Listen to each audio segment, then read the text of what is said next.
Namaskar, good morning. I'm delighted to be here, but I'm going to take you back to sensual women, and I'm going to take you showing slides from pre-modern times. Will somebody tell me how to, yeah.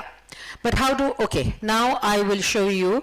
This is the first image that I'm showing, which all of you can see is a bold image. I had shown this yesterday. It's that of the Lajja Gauri, where the woman is showing all her private parts and not feeling ashamed of it at all. She is completely at home in her body parts. The next one is actually from showing the birth of Buddha. Now, do you see such private scenes in your life? You don't. You hide them.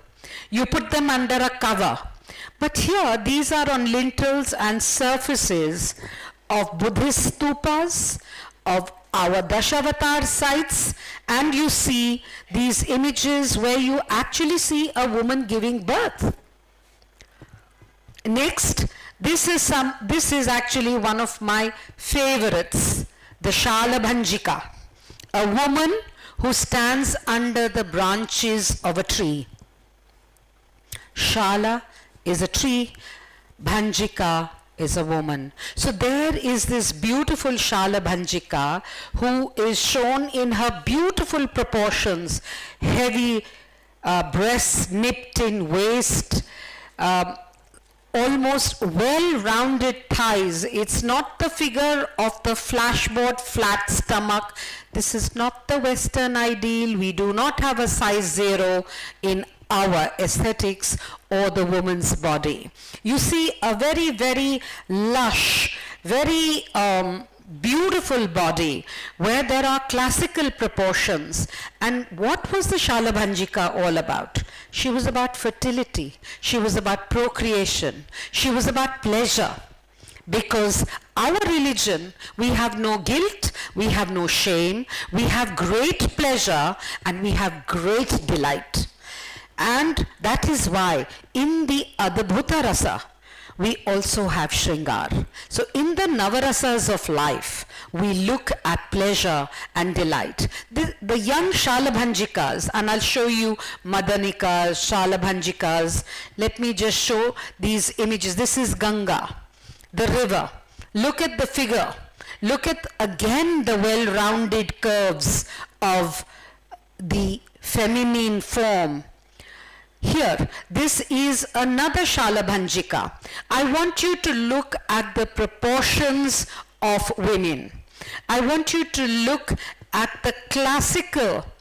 If you even look at Western art, even if you look at Greek art or the Venuses that are shown there, they will not be shown in such beautiful ideal proportions. You see symmetry, you see form, and a point which I want to show are the 3 folds in the lower part of the stomach. People will say, what are those 3 folds? Those are folds actually of flesh. It's a full stomach. And it's not a flat stomach, as I said, huge difference between the Western aesthetics and interpretation of women and the interpretation of women in Indian subcontinent. I'm not even looking at the Asian subcontinent, because the Chinese, the Japanese, that whole part, what we used to call Far East, is very different to the Indian subcontinent. And you see these women, they are wearing transparent drapes. Most of the upper parts of their body are bare. The breasts are well rounded, and they are standing in absolute ease with a self-confidence, with actually celebrating their body, Sharira. It is very, very important in Indian thought, in Indian philosophy, because the body becomes a vessel. It is a vehicle where the soul resides and the transformation. That is why in India the body is revered. Here is another image of another woman, and I'm actually showing you images of women because sexuality is defined basically जिसको हम लिंग साहित्य कहते हैं, gender stories, they are told primarily through women. Very few are told through male bodies. There's one David which they talk about, but how many nymphs which are shown in Greco-Roman mythologies. Similarly in India, how many male bodies are shown, but you will see Devi, the goddesses, Lakshmi, you'll see the rivers, the Ganga, the Jamuna, you will see the Apsaras, which I'm going to show you. So these are the female bodies which represent gender. Female bodies which represent sexuality, female bodies which represent the beauty of form. Here, look at these. These are, I'm also showing you bodies in close embrace between men and women. And what do you see? These are on the external facades of temples. Are you going to shut the eyes of the little children who are going with you? No. These were meant to communicate a lot of things, and to put it in very simplistic manners, even questions on sexuality for children. I think most of you must have seen OMG2, where it is a lot to do with lack of knowledge on sex and sexuality and what harm it can do. So here, what I'm trying to show you, these are the unveiling of taboos. Look at this beautiful Parvati, a Chola bronze. One of my favorite styles of artistic representation. The Chola bronzes, which were really made in Tamil Nadu, they have beautiful representations of Shiva and Parvati, because South India was either Shaivite or it was Vaishnav, and the third, it was in Kerala, the deep study of the Bhadrakali. But I'm sticking to the region particularly of Tamil Nadu, and there you'll see a lot of either Shaivite or Vaishnav influences, but the Chola bronzes have a lot more of Shaivite. You have the Somaskandha, you have the Kalyana Sundaramurti, you have Shiva, and gorgeous Parvatis which were created in bronzes. Now if you look at this Parvati, she's wearing a headdress, the Chola cap. Look at the curve of the body. The body, the human body, is shown in a S curve. When you stand like this and when you stand in Samabhanga. This is Samabhanga, where the weight is equal on 2 feet. Then you do it like this, where the weight is on 1 foot, but the body gets into a shapely curve, and you see a lot of that in Odissi dance. You see a lot of Samabhanga in Bharatanatyam. So these are, our country is so diverse. There is so much of cultural diversity and a deep plurality, which is a respect and acceptance of all cultures. And I want to now end with this most beautiful Apsara. I love this. I had shown this yesterday as well.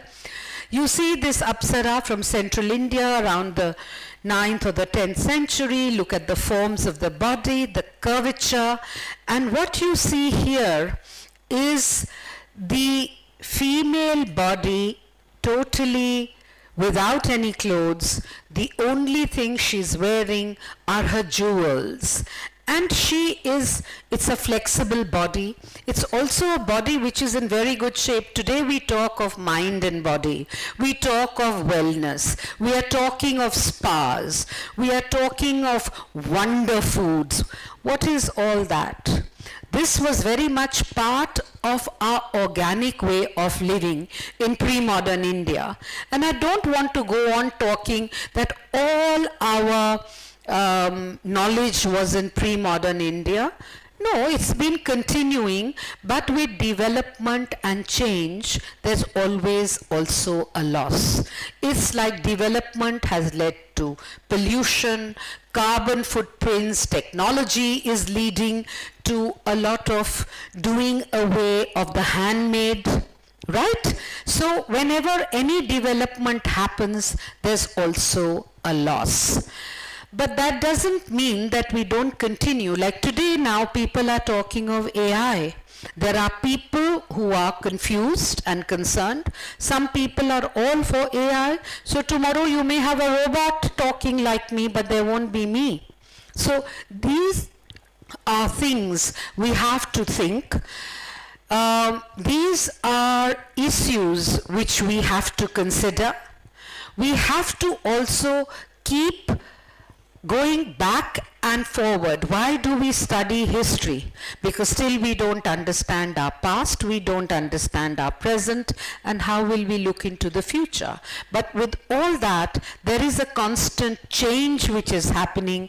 We have to celebrate the change, and in the unveiling of the taboos and through the 11 slides that I have shown you, I wanted to show you the beauty of the female body, the celebration of the female body, the appreciation and acceptance of what the body means to us. So today, when young women are talking about the fact, don't body shame me, we don't need to do that because we've already celebrated the human body. Thank you.